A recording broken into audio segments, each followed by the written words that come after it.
from what I'm hearing, yes, you want to touch individuals, but you want to see churches together as a community of believers who are able to do what you're saying, build those bridges individually, build bridges corporately together as a church. Today's guest is Freddy Davis, and Freddy is based in Tallahassee, Florida, the Sunshine State, and he has a ministry that helps churches and pastors, and we're going to find out a little bit more about that today. So, Freddy, good morning, good evening. Yeah, it's a morning where you are and evening where I am. Indeed. So I've just given a little sketch of what you do, but tell us your story.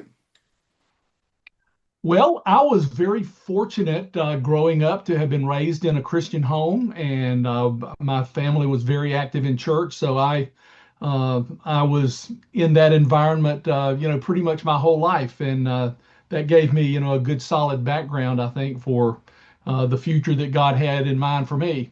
And so I had kind of an interesting story. I, uh, I tell people I'm an Anabaptist. Uh, when I was 8 years old, Billy Graham came to Tallahassee and did a crusade at the local football stadium, and so when my obviously my folks went, they took me, and they at the end when he gave the invitation, they turned to me and they said, "Well, you want to go down front?" And well, we had not talked about that before, but I was a first child, and so I was uh, obedient, compliant child. I'm that one, and so I said okay. So I did, and went down and talked to the counselor, and then after it was all over, a few days later, the pastor of my church, called me into his office, and we had a little conversation. Uh, about the level that an 8-year-old can handle. And I was uh, I knew enough to give him the right answers. And in doing that, shortly thereafter, I was baptized. But I actually did not know what I was doing at that point, and it wasn't until I was about 14 years old that I actually had a personal experience to know the Lord.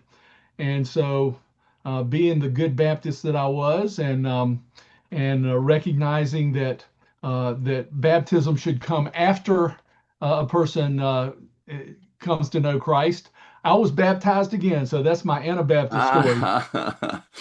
I've got it. But Yeah, that was when I was 16 years old, and then a year later, I was at a camp, and I felt the Lord calling. It's a Christian camp, and felt the Lord calling me into vocational Christian ministry. And so, uh, following my college, I was planning on going actually immediately after I graduated, but I ended up getting engaged, and like a week after I graduated, got married. And my wife was not finished with college yet, so I stayed put for 2 years while she finished up, Huh. and then we went to seminary. And after my seminary career, uh, came back to Tallahassee because that's where I was raised, and came back and became the pastor of a church for a couple of years. And it was during that 2 years that we felt the Lord leading us to go into international missions. Mm. And so we ended up going to Japan, and we were there for nearly 12 years. Wow. And then after the Iron Curtain fell, our mission board was looking for experienced people to go into the former Soviet Union after it had collapsed. And so we felt the Lord leading us to do that. So we transferred to the former Soviet Republic of Latvia, and we were there for 5 years. Mm. Wow.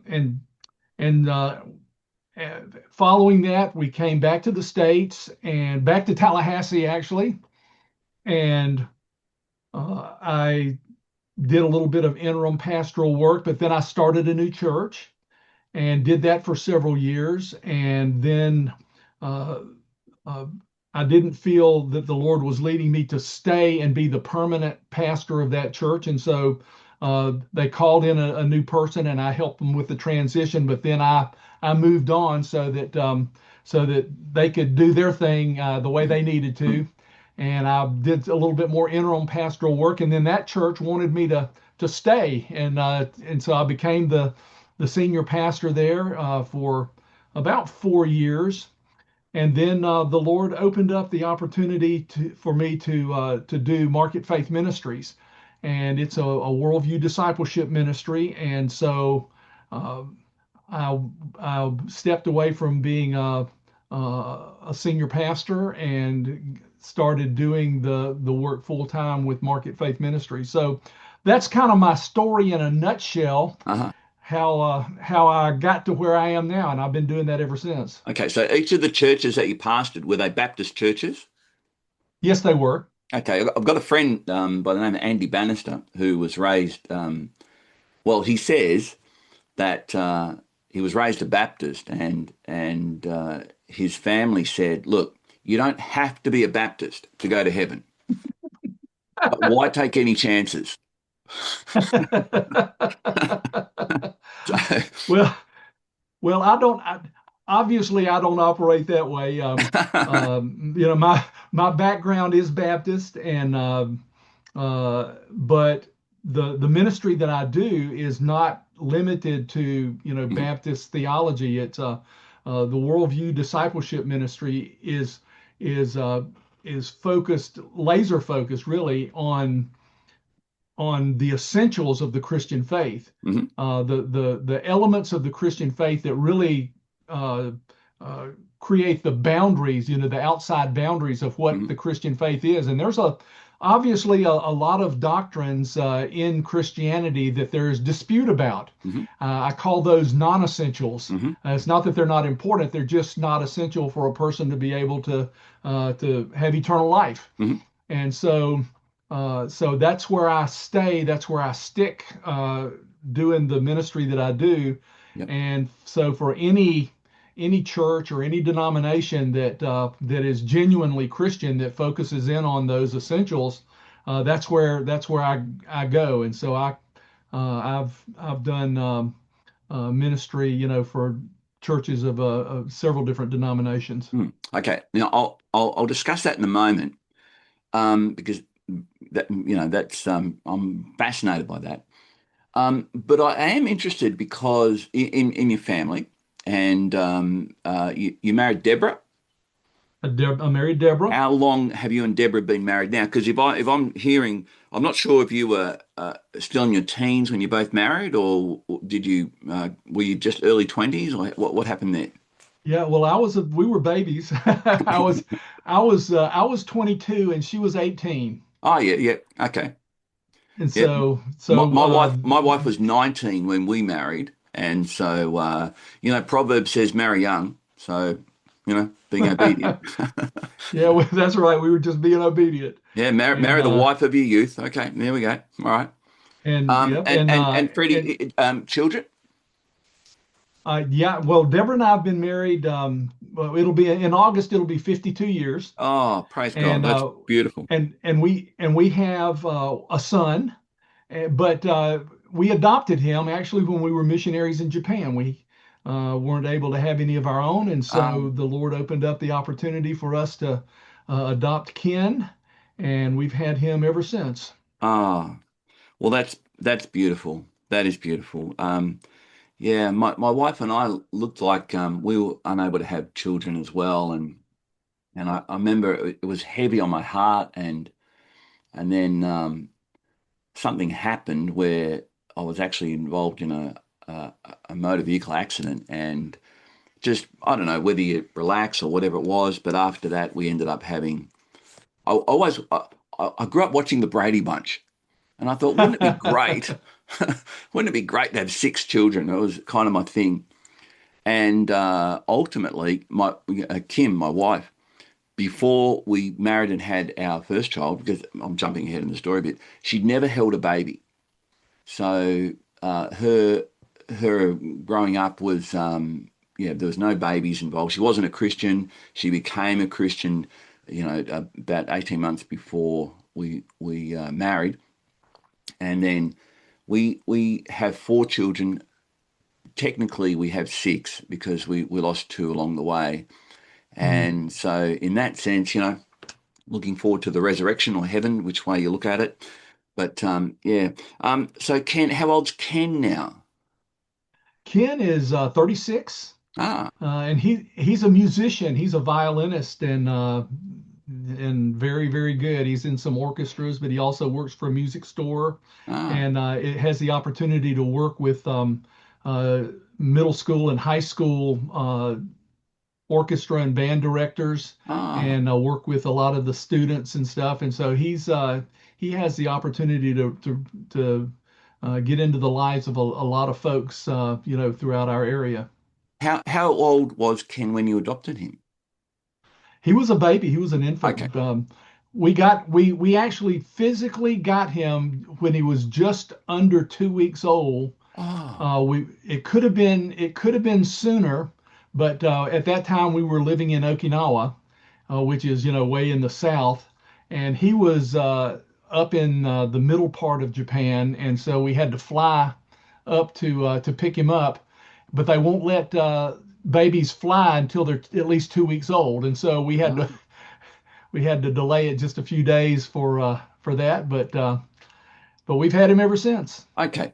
Um, Growing up with a mother and a father who are, seminary trained, how did that did Ken come to know Christ? How did that play out?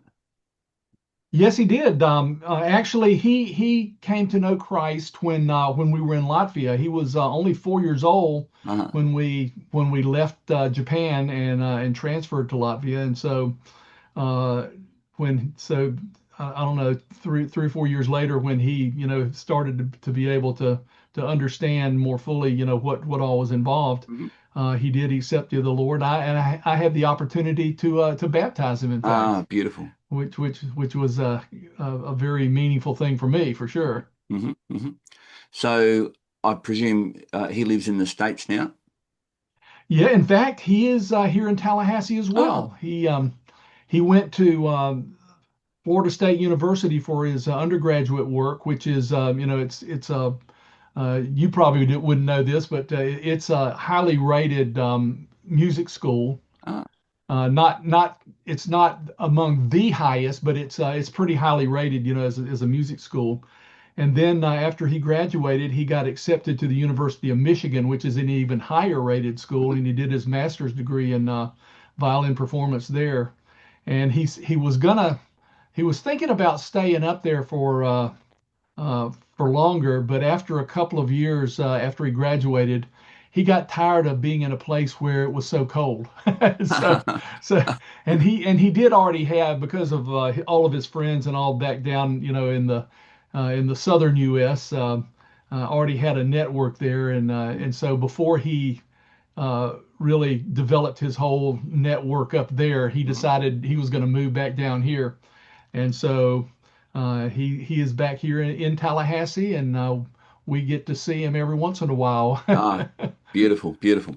Um, yeah, Michigan intrigues me. It intrigues me because Detroit is not what it used to be, and then there's Yeah. other parts of Michigan that have basically become Islamic strongholds, I suppose we'd call it, and that's interesting. But um, and again, just another sort of interaction question here, because you've had some pretty major life decisions that you and Deborah have had to make, including adopting and Mhm. college and things like this.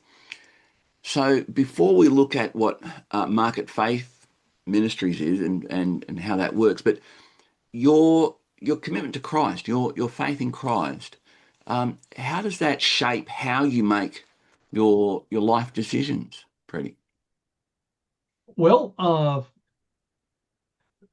that really does tie into the what I deal with with Market-Faith Ministries. It's a worldview discipleship ministry, and so the focus is my focus is on worldview ideas, worldview concepts, And uh, I suppose this is probably a good place to kind of jump into that a little bit because it really kind of overlaps. It relates to the question you just asked. A worldview, formal definition is the assumptions people make about the nature of reality. So it's the Mhm. way people conceive of what is real versus what is fantasy. And so when a person, regardless of what a person believes, they are uh, they are they're living, they will live out the beliefs that they hold at a worldview level. Mhm. Most people are actually not consciously aware of what their worldview beliefs are. That it is that's why it's called assumptions. It's a set Mhm. of beliefs, but they're so foundational, so basic that that's just the way reality is. That's just the Mhm. way it is, and Yep. people don't think about consciously what their worldview beliefs are. They know what they consider to be real versus what is fantasy, and then they live that out. Mhm. And so with Market-Faith Ministries, we deal with that. How do you determine what is the core essentials of a particular worldview? And of course, my worldview beliefs are biblical worldview beliefs, and so my authority source for understanding not just what is real versus what is fantasy, but also what I consider the truth uh, is based on uh, what is taught in the Bible, and so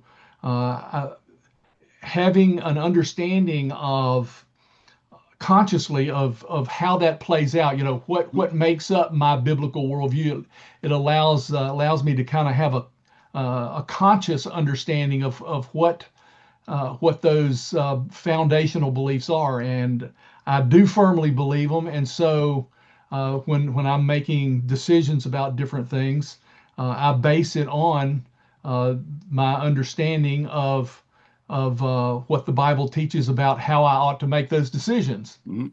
Mhm. Mhm. So, Freddie, when now I'm prying a bit now into what drew you to have this focus for your life. In I think I counted that you pastored three churches, Uh, three that were established, and then you started one. Is that correct? well, I started one when we were in Japan. Actually, I worked with some work part of the time there with other pastors, in their churches. But I've been an interim pastor at a couple of different churches, and I've started one, and I've been I guess the full-time senior pastor at two others. So Okay, so my question in relation to the ones that were existing and you came in, did you find that their worldview was deficient? um, In other words, it's probably why did you yeah. have this concern about people understanding how their view of the world through the lens of Scripture should affect what they do Monday morning, not just Sunday morning? Well, actually, I need to take you back to our missionary experience again Mm-hmm. because that's my focus on the topic of worldview was born out of that. Mm-hmm. Uh, Missionaries that go to places that where the national or cultural foundation is not Christianity, Mm-hmm. uh, they operate out of a different worldview altogether, and so that's understanding worldview concepts is kind of at least traditionally has been a missionary concept because a missionary, you have to go to another place that has a different worldview foundation, and you have to learn how to communicate uh, the the worldview concepts of the gospel across that worldview barrier Mm-hmm. in order for people to understand what you're even talking about. I mentioned that it's the way people understand reality versus fantasy, and so, like for instance, when we were in Japan, there were really, well, there's really three different worldview categories that are prominent in Japan, and they kind of get all mixed up a little bit. But one is animism, with their Shinto religion, Hmm. and then there's the Far Eastern pantheism, because Buddhism is also, a very prominent part of Japanese culture. But then they're also very secular in some parts of their life, and Hmm. so naturalism then has Hmm. become a part of that, and so really kind of had to deal in three different arenas there. And so, uh, as a missionary, if I'm going to communicate, theistic ideas into Far Eastern pantheism or Hmm. into animism or into naturalism, then you've got to learn how to make that bridge Hmm. to communicate those ideas in terms that they understand, because it's not the verbal language that is the problem; it's the conceptual language. So if as a Christian, if I'm talking about God, I'm talking about the God of the Bible. But if somebody that's an animist hears me talk about God or one of their gods or whatever, and so that's a missionary skill that is just a part of life, for somebody that's living and working in a place where the worldview foundation is different from what's in the West or what's in America.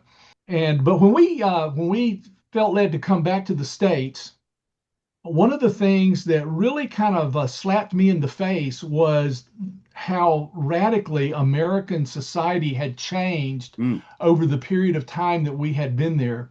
America, uh, its historical traditional foundation was a biblical worldview. It was American society was built on that kind of worldview foundation. Not that everybody was a Christian, but the society was built on that foundation. So even people that weren't Christians, if you started talking about God, then they at least understood what you were talking about. And so that's the world, kind of I grew up in, and I think there was a real shift that happened in America. I mean, it was a long time coming, I think a tipping point came probably in the 1960s and 70s, where naturalism became the most dominant worldview foundation in throughout, all of the institutions of American society. And it was, kind of during that transitional time that we went overseas. But when we came back, boy, I tell you, the shift was just blatantly obvious to Mm. me. I mean, it just kind of slapped me in the face. But the thing is, when I was interacting with other Christians, people that lived through all of that transition, uh, in particular, they recognized, the changes that had happened, and that things were much more secular, much more pagan, much more uh, unchristian, if you will, than they had been before. But they didn't really know how to analyze it, how to understand it, because again, back to the definition, it's the way people understand reality. And so Mhm. they kept their own understanding of reality, but the reality of the people who were forming, most of the or leading most of the institutions in society had flipped, and they simply just didn't know how to understand it. And if you don't know how to understand it, you don't know how to communicate Christian theistic ideas into it. Mhm. And so there was, I sensed a lot of confusion and a lot of uh, uh, uh, dissatisfaction, in people's hearts. And Mm. uh, and then you've got another factor too, is, churches have a tradition of their own. They have Mhm. uh, the, their own flow, and they tend to be, kind of insulated. I mean, uh, they've got their own traditions and own way of doing things, and that doesn't just flip. That doesn't just change. Uh, people kind of keep on doing what they've always been doing, Mm. and uh, and so they kept still were teaching things the same way as they taught before, which was basically a focus strictly on Christian worldview ideas. Mm. Now, that's necessary because we need to know what we believe and we need to know how to tell people what it is that we believe. So we need to have that focus. But society has changed in a way that we have to be able to take those ideas and communicate them in ways that are not the traditional way that Yeah. a church does it. Mm-hmm. Mm-hmm. And that that really particularly has an effect on how sharing the gospel. For instance, um, there's a bunch of different formalized gospel presentations that are out there. There's the four spiritual laws and Billy Graham's steps to peace with God. I'm just a evangelism explosion. I don't know what you've got over there in Australia, but Yeah, but things there's like a whole bunch Alpha, of them. Alpha out of Holy Trinity is often it's quite popular as an Hmm. outreach tool as well. Yeah. Well, And Freddie, there's do you think that my experience with American churches, both predominantly different sizes, where I think the last one I was actually a guest of the Billy Graham Association and went to Charlotte and I said, it's a huge, huge thing, 6-story high headquarters. And I said, look, I want to go to church tomorrow. It was on a Saturday. I want to go to church. And they organised for me to go to one of the outreach counsellors that works there. And I went there and it was almost like walking into a shopping centre. And, and I think we were the second Sunday service and it was relatively early and it went for 1 hour and then we had to get out and then the next 2,000 people came in and I thought I don't know, my head was sort of spinning that like how and I actually Freddie I came away thinking okay, the pastor was a great communicator but I'm not sure that was enough for people to be grounded in the very things that you're saying. Like it just seemed to me like you get in, do your thing, and go. And I actually was a little bit disturbed. I'm not sure if what you're doing, that's what I'm asking. Is it because you're seeing something deficient that people don't connect the dots and then, from a distance, we look at what's happening in the United States and it just, I haven't been there for a few years, but it just seems like everything's polarized now. It's just and Christians, I'm I'm just I'm just wondering, is what you're discussing that they can see that the biblical worldview isn't just about what we do in church on a Sunday. Is that a part of where you're at, or what's happening there? Yeah, it's a part of it. Actually, your experience was probably not the normal church experience. I mean, there are a lot of big mega churches that have the multiple services uh, and they're probably on TV or something like that, so they got to have those strict time frames and all that kind of stuff. There are a good number of those around, but the average church in America actually is around 120, 130 people. Mm-hmm. That's average. So Mm-hmm. there's a lot of them smaller, and then there's just a good double handful of the huge ones, and they were probably thinking that they would impress you by taking you to one of the big ones. but I but did, Betty. I did ask my host who took me there. I said, "Is this your church?" And they said, "Yep. This is it. This is where we go." And is this your normal Sunday morning? And they said, "Yep, this is it." Mhm. I had other experiences where I went to because I work for Global University in Springfield, Missouri, and I went to James River Assembly, which is an Assembly of God church, and Hmm. that was interesting as well because we got there and it was in centigrade temperatures. It was something like -6 in the degrees in the morning, and just to see thousands and thousands of people there. But there was the thing that impressed me that day was there was a young lady who was manning or womaning the car park, and she looked like she was singing hymns as she was in the car park, and I thought it's literally freezing cold, snow on the ground and everything, and I went up to her and said, "You've made my day. You look like you're enjoying serving the Lord." And she says, "I do, and it is a joy to do this." And I thought, that's beautiful. But again, big church, get the congregation in, get the congregation out.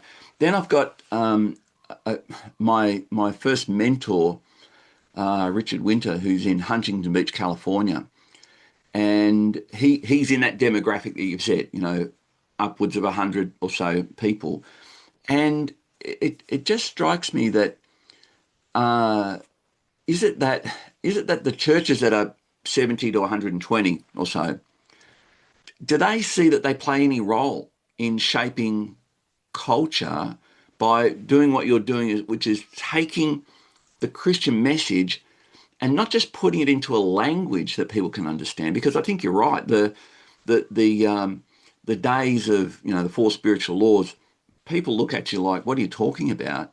But at the same time, I I'm deeply concerned about the United States. I just see the spiritual climate it's disturbing me from a distance. So, Freddie, that in talking about developing a Christian worldview, what's the goal here? What do you hope it can achieve, perhaps culturally, both in church and in the community, in society? Well, just back to kind of complete the circle, that we were talking about just a moment ago. All of those, the different traditional witnessing tools that people use to share the gospel, they start with the assumption that the person you're talking to is going to understand what you're Mm, talking about.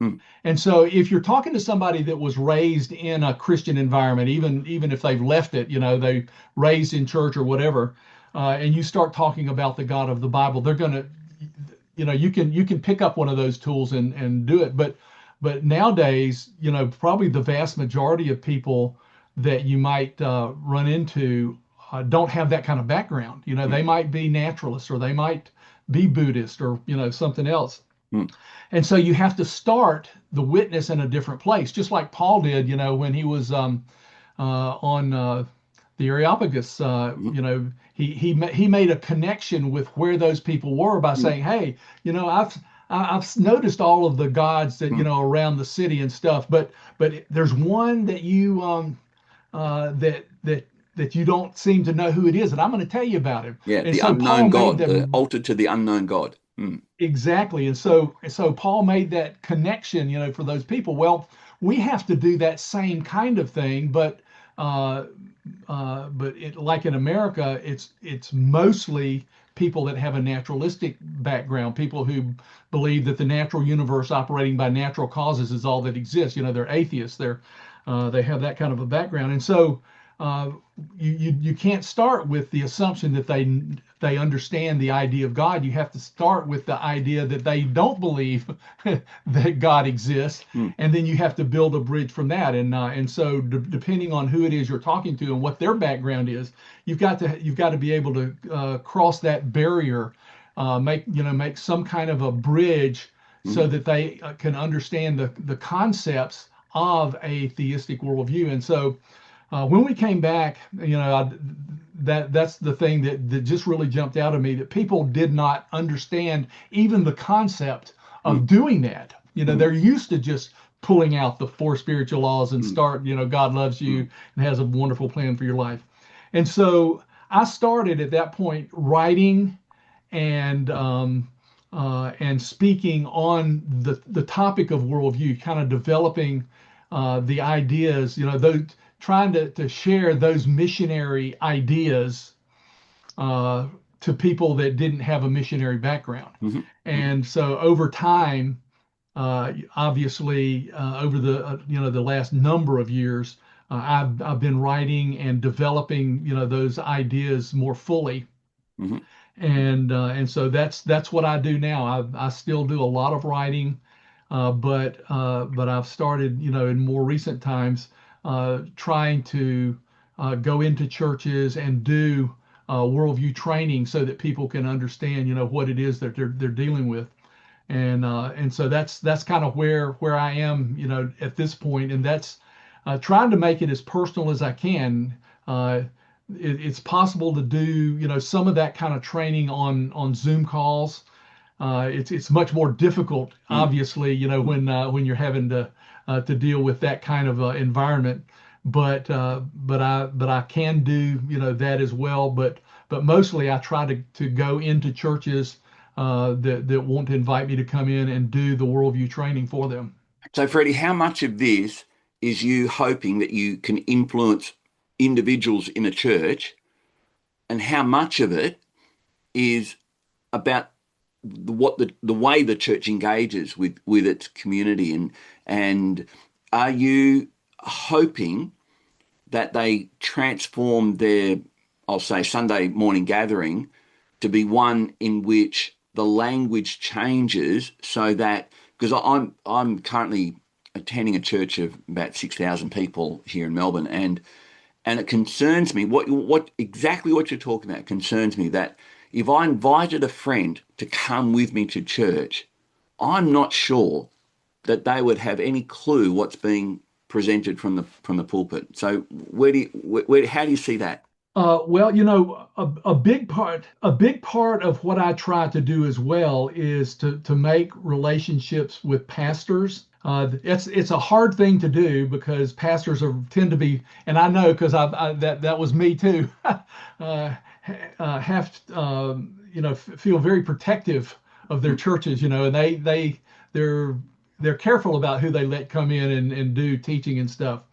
But uh, my whole ministry philosophy is based on Ephesians 4:11 through 13, Mhm. where it talks about equipping the saints for the work of ministry, and I firmly believe that the work of the ministry is to be done primarily by the saints because they're the Mm. ones that have the opportunity to go out into all the different parts of the world and interact with people that the vocational ministers don't have the ability to do. And it's the job, you know, of the vocational ministers to equip the saints. To me, that is the primary work of a pastor and church staff members, people who are in vocational Christian ministry. That is their main job, is to equip the saints for the work of ministry. But obviously that concept is I think it's pretty clear in the Bible, Mm. but it doesn't fit the tradition of most churches, Mm. of Mm. most, you Mm. know, and it's not just the fault of the vocational ministers, it's also the expectations Mhm. of the people who are in the church. So what do Yeah. the church members expect the pastor? Well, if he will if he'll preach a good sermon on Sunday and hold the organization together and make sure that the finances are viable and that Mm. the committees are working okay, as long as he keeps the institution running, a lot, probably most people are just very satisfied to come and passively participate Mm. in church. And on the other side, the pastors have come to expect that kind of thing from their role. They expect, okay, the most important thing that I do is to get up there and preach a sermon. Mhm. Well, doing a sermon, once or twice a week, and having a Bible study class, whether it's in somebody's home or whether it's at the church, uh, you can get a certain amount of teaching, equipping there, but it's random Mm. because it's a 30 or 40 minute, mm, sermon mm, once a week. mm, And you can't get really deep so much, with that. And with the Bible study class, it's the same thing, maybe an hour class is, might be average, mm, and uh, and you can study a certain amount, but you can't go deep with that kind of stuff. And so if you want to get deep into, people being equipped mm, to not only know a little bit about, a biblical worldview, because that's basically all they're getting is the biblical worldview for themselves, in sermons and in Bible study classes. But if you want to get to the point where people are actually equipped to go out into society and do the ministry of the gospel out in the world, then those people need to be equipped. And pastors and vocational ministers, typically have an opportunity to go to a seminary or Bible school, to get training, and it's usually like 3 or 4 years, and you're getting to go kind of deep in a lot of different subjects, and over that 3 or 4 years, you kind of get a good foundation. Church members don't get that opportunity, mm, and so the way that I personally conceive, I don't see it too often, but the way that I personally conceive of the church is it's the everybody else's seminary.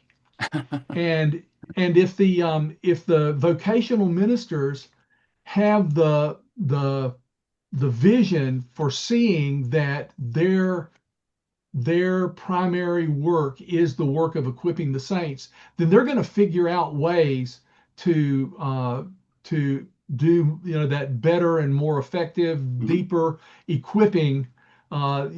Probably in some non-traditional stuff in ways. They're gonna have to keep on doing the things that everybody expects, that the leaders do, but mm, you're going to have to do more, and somehow motivate the people to want to be equipped. mm, mm. So, Freddie, now with what you do, now you said that pastors are sometimes the gatekeepers of their church with a bit of a, and that's, I understand that too, that they don't want to have someone come in and whatever, but at the same time there is a need, though, isn't there, to build, like, so do you build ongoing relationships with pastors so that, I don't know, there's bridges of trust between you and what you do and them and their church? Well, I do the best that I can with Mm, that. Like I said, I do a lot of writing. A lot of it's books, but probably the majority is articles and blogs and things like that. And so I I don't have like just tons and tons of personal ongoing relationships with pastors, but I do have a lot of pastors that are on our newsletter mm, list. And mm, so with our ministry, we do newsletters that go out by email, and so those that want to stay in touch with what we do. mm, uh, I've got several thousand pastors and all that are they're receiving that, and so and uh, uh, it's not really an easy thing to mm. do, but because pastors are busy too. I mean, Yeah, they're yeah. just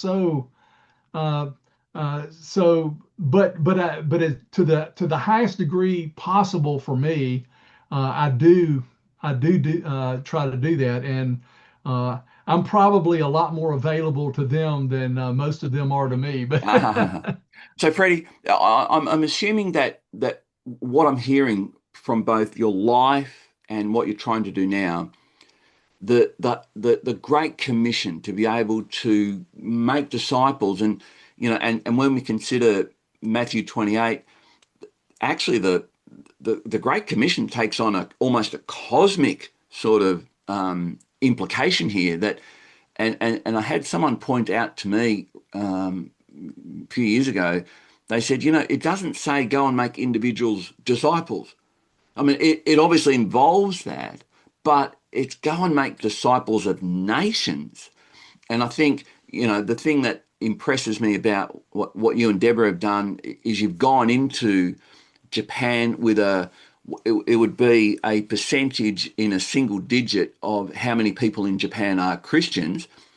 And I heard that J.D. Vance was told that the culture of the United States is becoming less and less Christian, is what I heard him told, where that they said that this is actually impacting on the behaviour of people, crime levels, and things like this in the United States.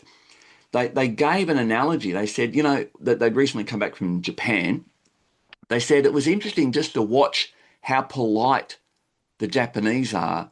And even when it comes to, and this was the example they gave, that someone could leave their phone on a park bench, accidentally just leave it there, get up and walk away, and then realise a few hours later, oh, my phone, and they could go back upwards of 6 hours later and it would still be there. And someone said, yes, but it wouldn't just be there.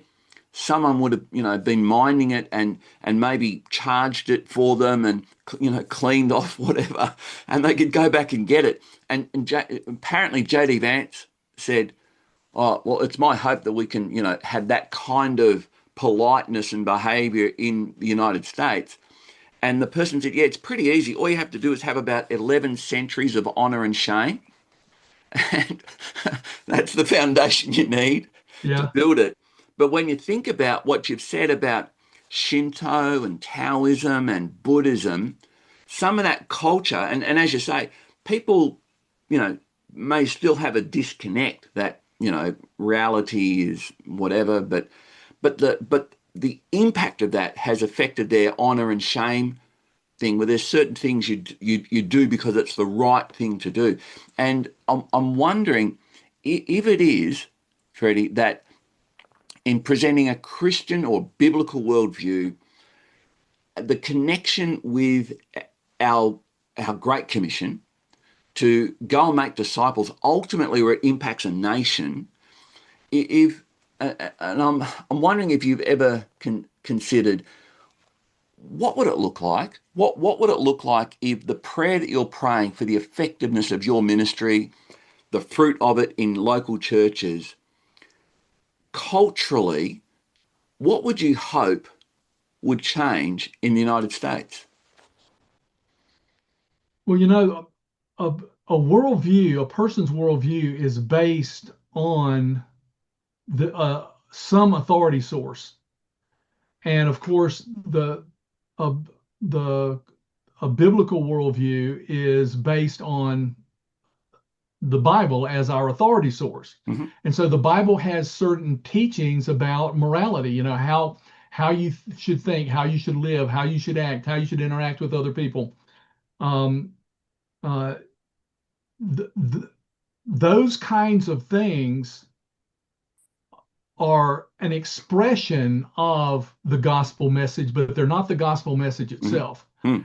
And uh, so naturally, as America has become more secular, more uh, more dominated by a naturalistic worldview, which the authority source for that is just uh, uh, just people's personal preferences. There is no ultimate Postmodernism. authority source. Mm. Yeah, it's the authority source is just the person, because there is no God for them. And so with that kind of authority source, then there's no consequences for bad behavior, bad attitudes, other than what society might impose. Uh, Whereas for Christians, when we look, okay, our authority source is the Bible, Mm. but it's not just a book of moral laws. For us, it's also a relationship thing. Knowing a personal relationship with God, we love Him, and therefore we want to please Him, and therefore we want to live according to the moral teachings that are in the Bible. And like with uh, with like Buddhism, you mentioned about Japan. The reason that their thinking is based. It's not just the shame kind of thing, but there's also the whole idea of uh, that they're trying to uh, well the things of this world are basically meaningless. They don't exist. Ultimate reality mm, is not material. It's not personal. It's immaterial and impersonal. mm, And their ultimate goal is to leave this. And so people that are like into Buddhism, that's what they're trying to do in this life. Material things mean absolutely nothing. So that has become sort of a part of their culture and plays into the kind of thing that you were talking about, with somebody leaving a phone. So there's different reasons why different cultures and all um, uh, act morally in different ways, but regardless of how they act, it's still always based on their worldview beliefs, yeah, the authority source for their worldview beliefs. And so uh, Christianity used to be more dominant in America, and America used to be a kinder place. The more naturalism has become the dominant worldview, the uglier things have mm, gotten in a lot of mm, mm, places. mm. So Freddie, it's still again what I'm hearing from you is that to develop a biblical worldview of to see the world for what it actually is, to align our perceptions with reality, truth. You've written at least I'm aware two books that sort of deal directly with this, haven't you? One is the Truth Mirage, and then following up from that, I believe Shattering the Truth Mirage. Tell us, what are those about, and how do these contribute to what you're trying to do? Okay, actually, there's almost five of the Truth Mirage series. Mm, The Truth Mirage was the first one, and it's basically what is worldview and what are the worldview possibilities, so that mhm, people can really understand the concepts. Shattering the Truth Mirage is designed, to help people with evangelism. It's how to share the gospel across worldview barriers. So mhm, it's taking those worldview concepts and applying them in the area of evangelism. mhm, And then there's assaulting the truth mirage, which is taking the worldview concepts and applying them in the area of apologetics. And then there's understanding the truth mirage, which is actually a little bit different. It's kind of an encyclopedia, worldview encyclopedia of religions, cults, and philosophies. mhm, And it's got like 47 different uh, faith systems that it mm, talks about, but they're arranged in worldview categories, and they're it's not just like a lot of the other books that are about different religions that only tell kind of the background and that kind of thing, but it goes into not only what they believe and what their history is, but what their worldview concepts are, and how you would communicate the gospel across the barrier to them. And then the one that's almost it's at the publisher now, and will be the last of those is called Dispersing the Truth Mirage, and it's primarily focused on what is the biblical worldview look like, and it talks about it not only from the doctrinal side, but also from the practical side, living it out in life. So mhm. So so those Freddie, are those. if people got those books or started with, I guess the series. Also, you've got is it Rules for Christian Radicals? Yeah, that's I've got actually four books that I've done that relate kind of to applying biblical worldview concepts to politics and the political things. Uh-huh. That is one of them. Saul Alinsky was he's considered the father of community organizing, and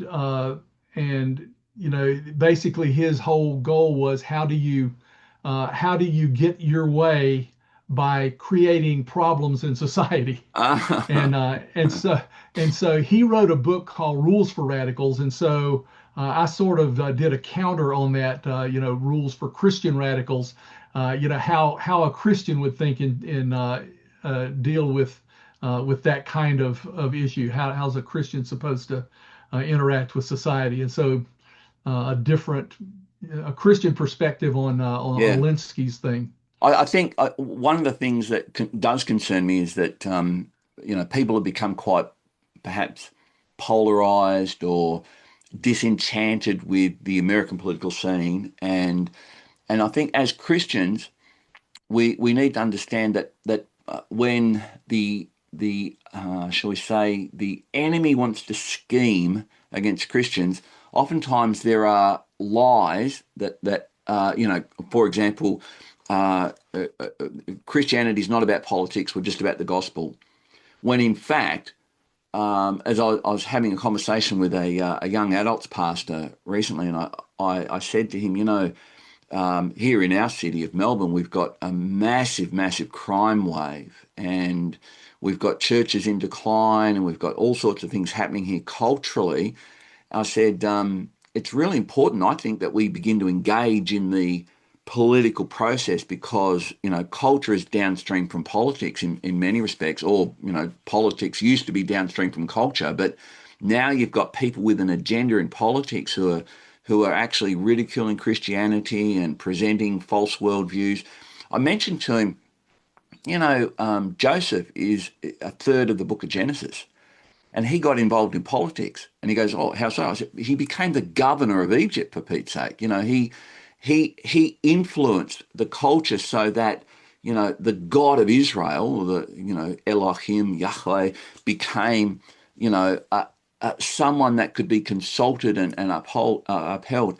And it was when, generations went through after him that they lost that influence and they ended up in bondage. And it's an interesting example here. But politically, we see Nehemiah was in a political appointment by the emperor to go to rebuild the walls of the destroyed city, and we go Daniel was, Daniel in the employment of yeah. the emperor. Exactly, I mentioned him as well. And I think even when you come to the New Testament opens with John the Baptist pointing his finger at the governor and the king, and so the idea that we can't talk about the cultural influence of politicians and people like that is actually something that I think is many Christians have taken that bait, and so to engage with culture.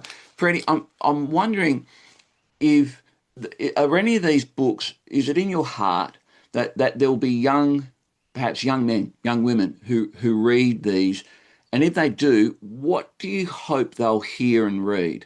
Well, what I'm hoping, I mean, my whole focus is to try to maybe get. Uh, I guess in some ways it's kind of, I guess, a little bit bigger than just what do I want to see individuals do, because I want to see churches become the equipping centers for Christianity.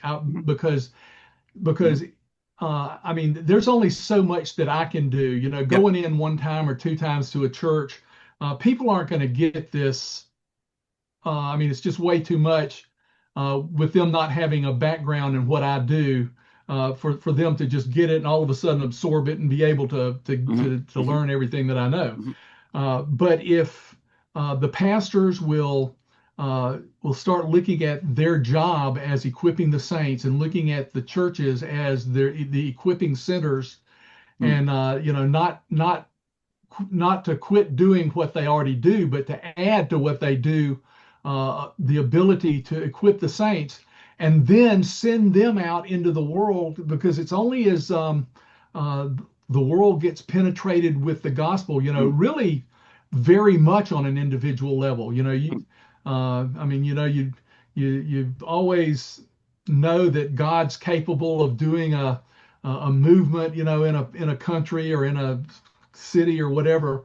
But for the most part, God's chosen to use people, to Yeah. seed the world with Christians and to get out there and share the gospel. Yeah. A And young boy so, taking stones and killing lions and bears, and look, well, how insignificant is that to change a history or a culture? Well, actually, he took those 5 stones and he slingshot and changed the course of human history.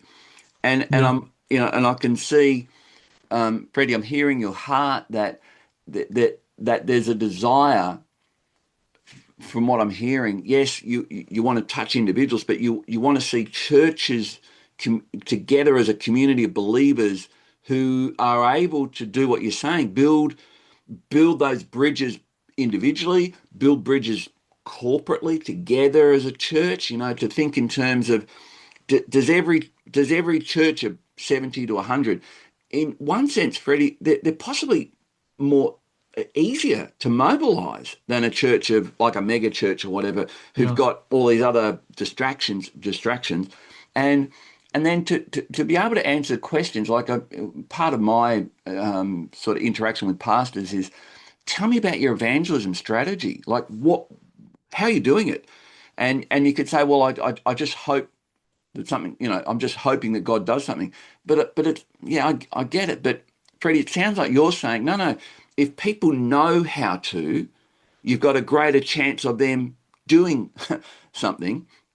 And I think mhm, also then from that is, okay, what's your evangelism strategy? And if someone, like, I'm not sure if you're familiar with the Engel scale, where you've got Engel figured that for 0 to be someone when they come to realize they need a savior, and Jesus is that savior, but he starts off like -5. They know nothing about the gospel. They know nothing about the Bible. They know nothing about what Christians are all on about. And Engel was saying, if you can move them to -4 to at least consider there's a God, and then -3, -2, -1, and 0 becomes the point where now they're ready to make a commitment to Christ. I wonder how many pastors see their evangelism journey, and even for individual believers to go back -5. That's where culture is working against us. That they're the cultural ideas. Freddie, before we finish up, one, and you may have answered this already. I'm not wishing you to have a short life, brother, but how do you, and the contribution, because you're making an immense and a huge contribution here, and it's my suspicion that you may be one of the best kept secrets in the American church scene. But how do you want to see your legacy? How do you want to be remembered? well, uh,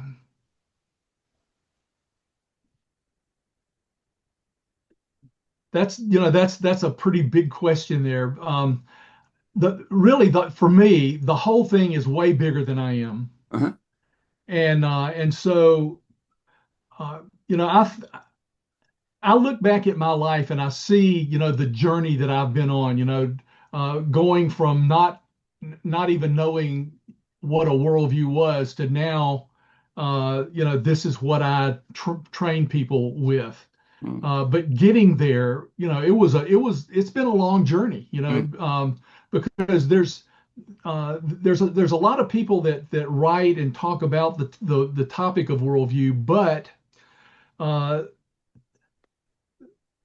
people don't all have this. When you hear somebody say the word worldview, you need to ask them what they're talking about, because they yeah. may be talking about completely. There's 5 or 6 different ways that people use that terminology, and so uh, when I started, going down this road, uh, I wasn't thinking so much in terms of developing a Christian or biblical worldview discipleship ministry, and I've had to piece it all together. I've had to figure out, okay, there's the understanding what worldview is piece, and then there's how do you use that in evangelism piece, and how do you use that in apologetics, and then there's all these different parts to it. And then you look at what's going on in society, whether it's in politics, whether it's in the media, whether it's in the arts and entertainment, whether it's in just regardless of where it is, everything that you see happening is based on some kind of worldview foundation. And so, as a Christian, like if I watch a movie or if I listen to a politician, knowing what worldview foundation they're coming from, helps me to understand what they're all about or what's going on. And so if I can help Christians to have that same kind of ability to understand it, then I think I'm helping them to grasp those basic concepts. And so a lot of the articles and things that I do, I write on things that relate to current events or to what's going on in the scientific community, or what's going on in the movies, or different kinds of things, and what kind of worldview is being expressed. So there's a lot of different ways that I push that out there. But the whole thing is my legacy. I basically, the Lord has given has put me in a position where I am to do, I hope, what He's called me to do. And I want to be faithful in doing that. And if my books and my articles and all that can be a legacy where people can take those and it helps to build a kingdom, that's really, I guess that's really what I aspire for. Great. Freddie, thank you so much for your time. I appreciate it. Where can people get one of your books from, or multiple copies of your books? Are they available on Amazon? Some of them are available on Amazon. Others are not. And but let me share. First of all, my website is www.marketfaith.org, because there's tons and tons and tons of material there. We archive all our articles, all our blogs, all our video. Everything that we do gets archived there. So there's tons and tons of stuff that's there. But also on the homepage, people that are interested in getting on our newsletter list, they can just put their name and email address in there, and they'll just automatically start getting it. Okay. And on the website as well, the books that you can't get on Amazon, there's a link that shows you all the different books that we've produced, and so great. The website's probably the big thing. Yeah, great. Freddie, I pray that God will use you even increasingly into the shaping of the American Christian culture to reach the American culture, and I'm just so impressed with your heart. I'm impressed with what you're doing and making a contribution into this space. So Freddie, thank you so much for your time today. Andrew, thank you. It's been such a pleasure to meet you and to have this opportunity to have this conversation.